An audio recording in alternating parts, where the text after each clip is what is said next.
Shalom saudaraku, berjumpa kembali bersama dengan saya, Pendeta Jakob Setio dalam program Sapa Jemaat di Rumah. Kali ini kita akan bersaat teduh bersama-sama. Mari kita berdoa. Tuhan, kami mohon kuasa-Mu, kami mohon urapan-Mu, agar firman Tuhan yang sebentar kami renungkan sungguh-sungguh boleh memberkati kami. Roh Kudus tolong kami, agar kami boleh menerima pewahyuan yang baru yang datang daripada Tuhan. Terima kasih Bapa, berfirmanlah, kami siap diberkati oleh Engkau. Dalam nama Tuhan Yesus, haleluya, amin. Firman Tuhan kali ini terambil dari Keluaran 15 ayat 26. Keluaran 15 ayat 26 berkata firman-Nya, "Jika kamu sungguh-sungguh mendengarkan suara Tuhan Allahmu dan melakukan apa yang benar di matanya, dan memasang telingamu kepada perintah-perintahnya dan tetap mengikuti segala ketetapannya, maka Aku tidak akan menimpakan kepadamu penyakit manapun yang telah kutimpakan kepada orang Mesir, sebab Aku Tuhanlah yang menyembuhkan engkau." Saudaraku, konteks dari ayat yang baru saja kita baca adalah orang Israel telah berhasil keluar dari tanah Mesir, dan telah 3 hari lamanya mereka berjalan menuju ke tanah Kanaan. Itu berarti sebentar lagi mereka telah sampai ke negeri perjanjian itu. Namun setelah mereka sampai di Mara dan mendapati bahwa mereka tidak menemukan air, kalaupun ada air rasanya pahit, mereka bersungut-sungut dan marah kepada Musa. Musa dianggap sebagai pribadi yang paling bertanggung jawab, karena memang Musalah yang membawa orang Israel keluar dari tanah Mesir untuk menuju ke negeri perjanjian. Tindakan bangsa Israel ini tentu saja direspon oleh Allah. Sebab sesungguhnya mereka bukan marah kepada Musa, tetapi marah kepada Allah. Sebab Allah lah yang menyuruh Musa untuk membawa orang Israel ke tanah perjanjian yang dijanjikannya sendiri kepada nenek moyang Israel. Karena Allah yang menghendaki demikian dan Dia sendiri yang memerintahkan demikian, maka Dia bertanggung jawab sepenuhnya atas apa yang terjadi terhadap orang Israel. Itulah sebabnya saudaraku, kemudian Tuhan menyatakan kuasa dan mukjizat-Nya, sehingga air yang pahit di Mara itu diubah menjadi manis dan dapat dinikmati oleh orang Israel. Yang perlu menjadi catatan penting dari peristiwa ini adalah sikap bangsa Israel yang baru saja melihat mukjizat yang dahsyat dan luar biasa. Tepatnya 3 hari sebelumnya, mereka melihat bagaimana Tuhan menenggelamkan tentara Firaun dan bagaimana mereka dilepaskan dari cengkraman musuh. Semua itu terjadi di depan mata mereka, dan tentu saja itu adalah hal yang dahsyat dan luar biasa. Tapi tampaknya itu tidaklah cukup untuk membuat bangsa ini percaya sepenuhnya bahwa Allah bertanggung jawab terhadap hidup mereka. Ini menunjukkan bahwa pada dasarnya bangsa Israel adalah bangsa yang tegar tengkuk sejak semula. Oleh sebab itulah saudaraku, di Mara itu Tuhan kemudian memberikan ketetapan-ketetapannya dan peraturan-peraturannya, dan menguji bangsa itu apakah mereka berpaut kepada Allah atau tidak.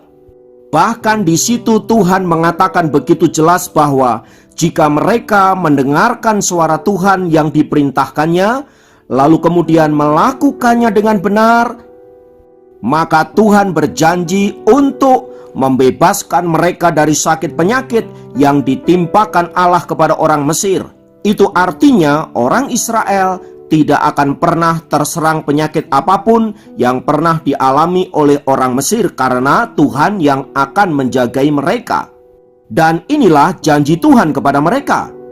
Tetapi jika kita melihat fakta sejarah bangsa Israel sampai pada zaman Tuhan Yesus, kehidupan bangsa itu tak luput pula dari apa yang namanya sakit penyakit, bahkan lebih mengerikan dari sakit penyakit yang menimpa orang-orang Mesir. Pertanyaannya, mengapa hal itu bisa terjadi? Jika kita membaca Keluaran pasal 16, saudaraku, jawabannya ada di sana.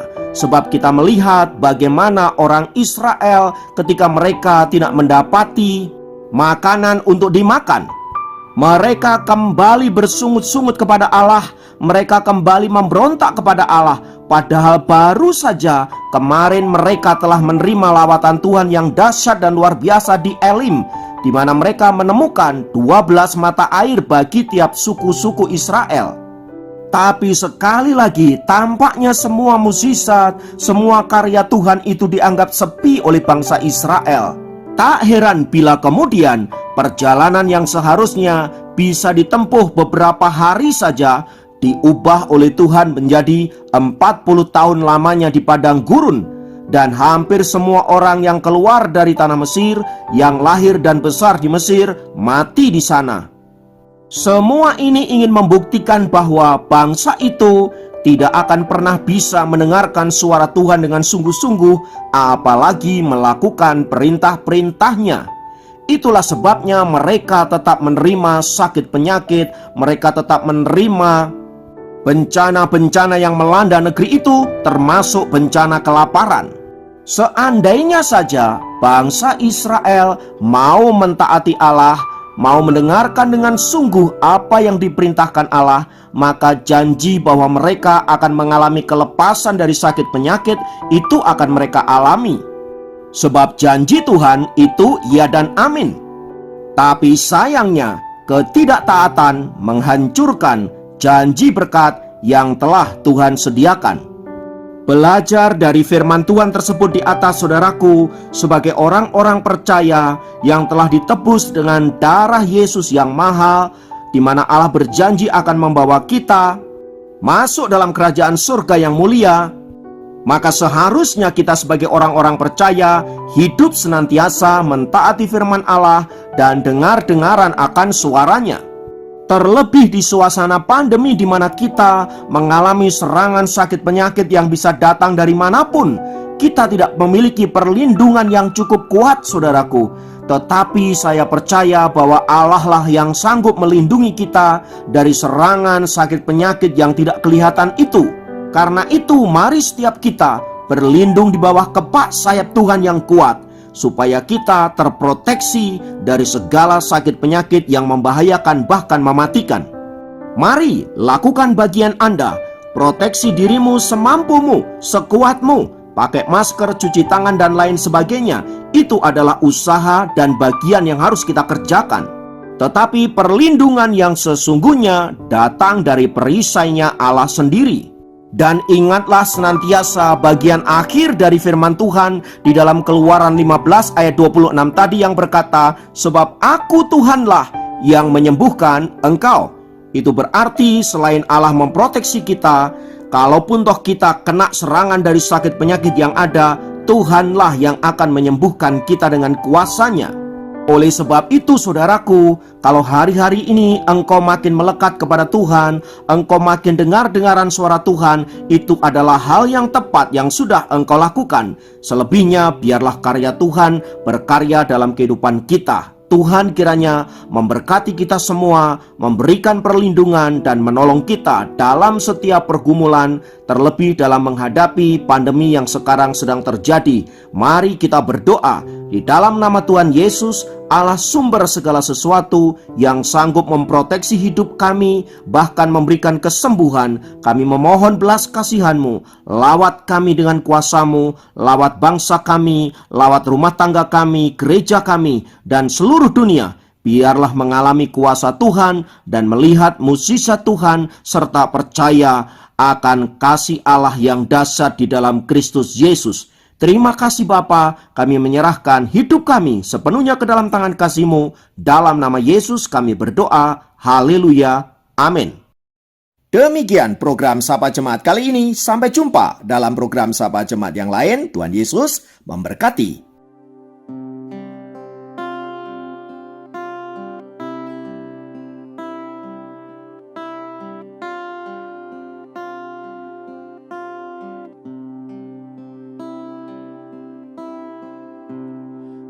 Yesus terlebih besar.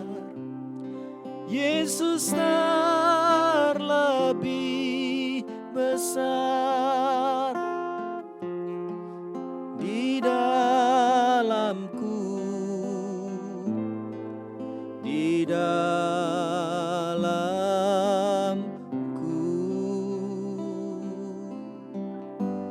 Yesus terlebih besar. Yesus terlebih besar di dalamku selama-lamanya.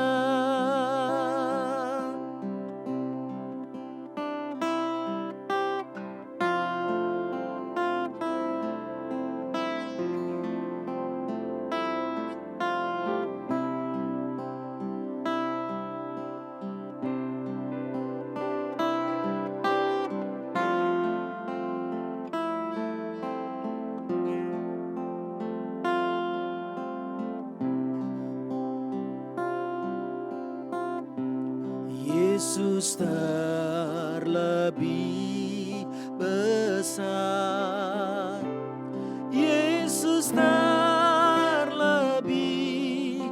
besar di dalamku, di dalamku.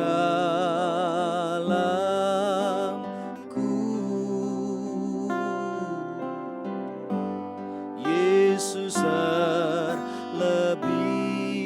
besar. Yesus terlebih besar